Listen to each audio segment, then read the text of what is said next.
Seamos honestos. Caminamos por el mundo ciegos a lo que nos rodea. Vemos formas, figuras, marcas, pero ¿qué significan realmente? La historia que nos han contado es solo una capa superficial. Debajo de la realidad tangible, hay un universo de simbolismo ancestral, una lengua perdida que habla de verdades más profundas que la mera existencia. Hoy, vamos a descifrar 5 de estos símbolos, no como simples dibujos, sino como puertas a mitos olvidados, a narrativas que la historia oficial decidió archivar.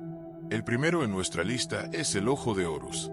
La mayoría lo conoce como un antiguo símbolo egipcio de protección, poder real y buena salud.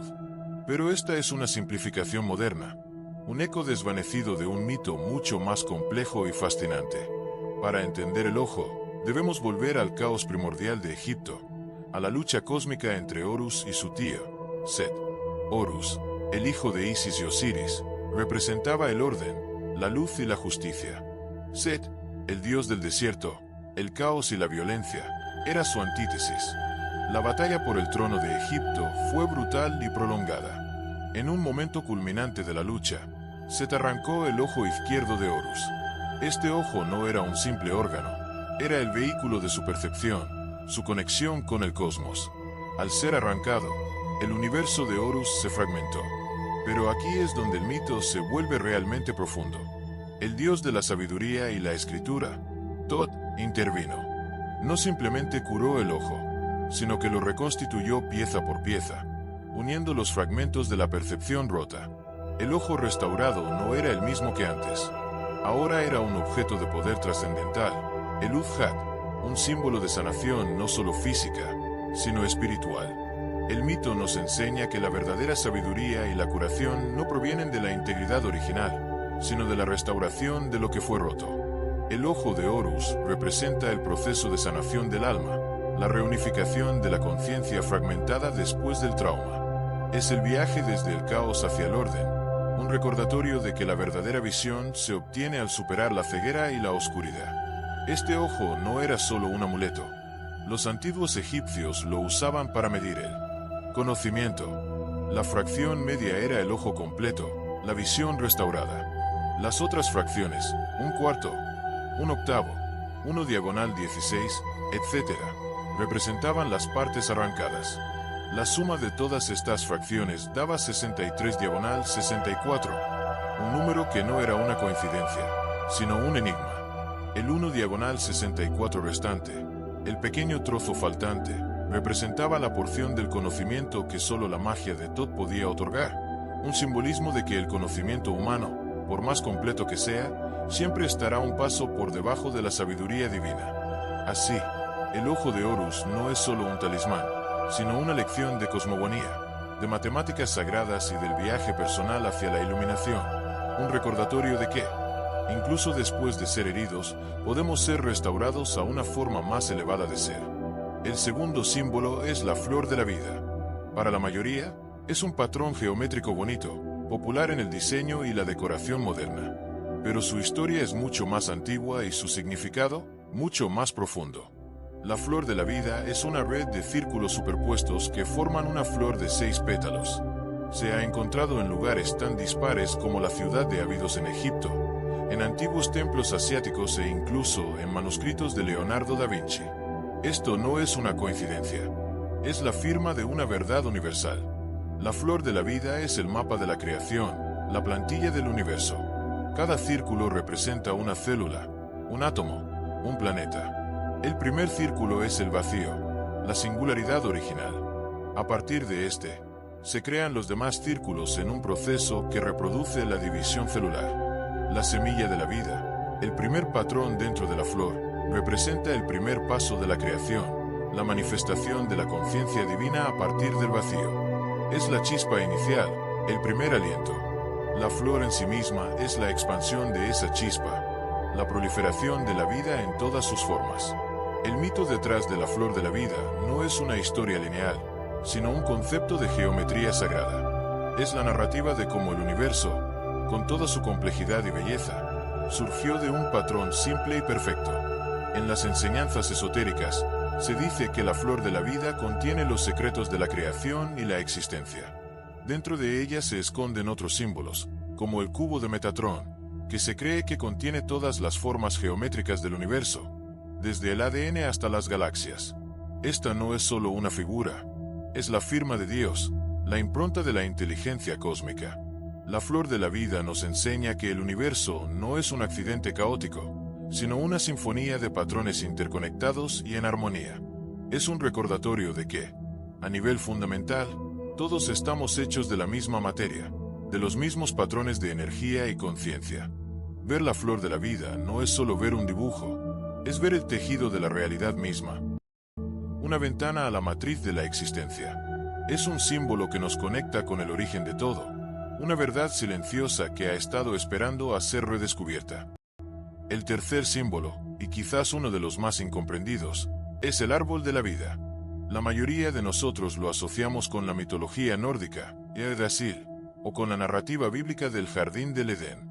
Pero el árbol de la vida es un arquetipo universal que se encuentra en casi todas las culturas antiguas del mundo. No es solo un símbolo de vida y crecimiento, es el mapa de la conciencia, el eje del cosmos, la conexión entre el cielo y la tierra.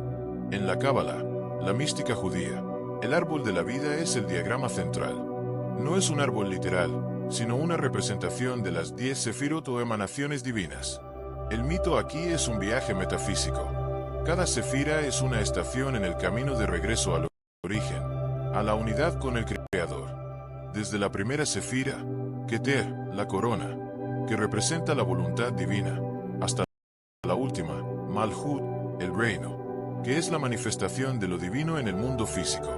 El mito de este árbol nos enseña que la creación no es un acto único y distante, sino un proceso continuo y vivo.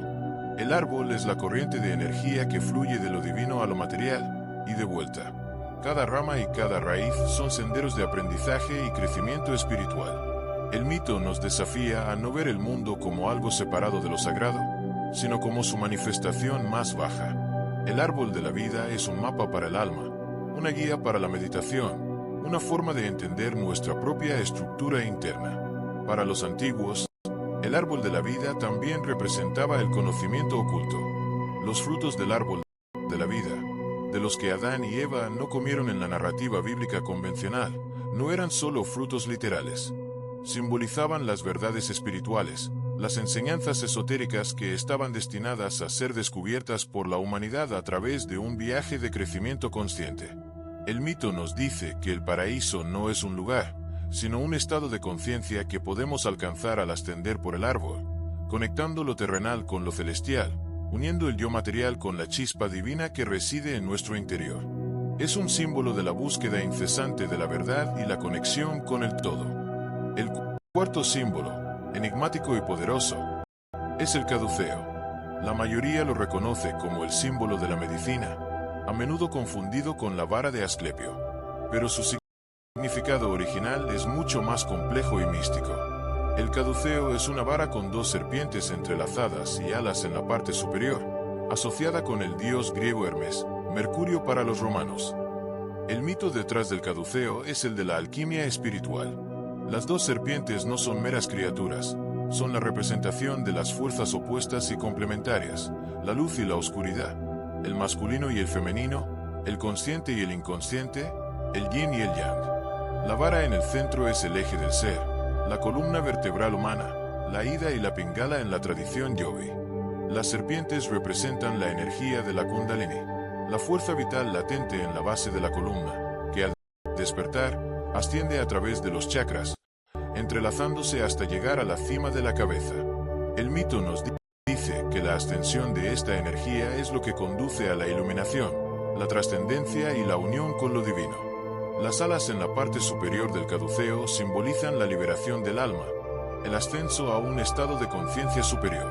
El caduceo no es un símbolo de sanación física, sino de sanación espiritual y transmutación. No se trata de curar un cuerpo, sino de alquimizar el alma. Hermes, el portador del caduceo, era el mensajero de los dioses, el psicopompo que guiaba a las almas al inframundo y de vuelta. Esto nos revela otra capa del mito. El caduceo es un símbolo del conocimiento oculto y la guía espiritual. Es la herramienta del chamán, del mago, del místico, que navega entre los mundos. El mito nos enseña que el verdadero poder no reside en el control de la materia, sino en la maestría de las energías sutiles, en el equilibrio de los opuestos dentro de uno mismo. La historia que nos contaron, la del simple símbolo médico, es un disfraz moderno que ha despojado al caduceo de su verdadera, y mucho más poderosa, narrativa mística. Finalmente, el quinto símbolo que exploraremos es el laberinto. A menudo confundido con el simple laberinto de un parque de diversiones, el laberinto sagrado es un patrón de un solo camino que conduce al centro y luego de vuelta. No tiene callejones sin salida. Es un símbolo de un viaje, no de un acertijo. El mito más famoso asociado con el laberinto es el del Minotauro en Creta. El mito nos cuenta la historia de Teseo, el héroe que entra en el laberinto para matar al Minotauro, la bestia mitad hombre, mitad toro. Pero aquí está la interpretación oculta. El laberinto no era solo una prisión, era un ritual de iniciación. El Minotauro no era solo un monstruo, era el símbolo de las sombras, del yo inferior, de los miedos y los deseos primarios que deben ser confrontados y muertos, transmutados, para que el héroe pueda regresar al mundo exterior, purificado y transformado. El hilo de Ariadna no es solo una ayuda para encontrar el camino de regreso, es la conexión con lo divino, la guía interior que nos asegura que, aunque el camino sea tortuoso, nunca estamos realmente perdidos. El mito del laberinto es la narrativa del viaje del alma. El centro es la verdad interior, el yo auténtico, la conexión con lo sagrado. El viaje hacia el centro es una meditación activa, un proceso de introspección y purificación. La salida no es un escape, sino un regreso con una nueva conciencia, con un tesoro que no es material, sino espiritual. En la Edad Media, los laberintos se construían en el suelo de las catedrales, como en la de Chartres. Para los peregrinos que no podían viajar a Jerusalén, caminar el laberinto era una forma de peregrinación simbólica, un viaje al centro del alma para encontrarse con Dios. El mito nos dice que la vida es un laberinto, pero uno con un propósito. Cada giro, cada curva, cada obstáculo es parte de un diseño mayor. El laberinto no es un desafío para la mente, sino para el espíritu. Nos enseña a confiar en el camino, a rendirnos al proceso y a saber que, al final, el camino hacia la verdad y la iluminación siempre nos llevará de vuelta al centro de nuestro ser. Estos símbolos no son solo dibujos, son cápsulas del tiempo que contienen mitos, conocimientos y verdades que han estado esperando ser redescubiertas. Ellos nos hablan de un mundo más allá de lo visible, de una realidad que es al mismo tiempo exterior e interior, y la verdadera historia apenas comienza. Si este viaje al interior de los símbolos ha resonado contigo, si te ha hecho ver el mundo de una manera diferente, te invito a seguir explorando este conocimiento conmigo. Suscríbete para no perderte las próximas historias, dale me gusta a este video para que más personas puedan descubrir estos mitos, y comenta abajo cuál de estos símbolos te ha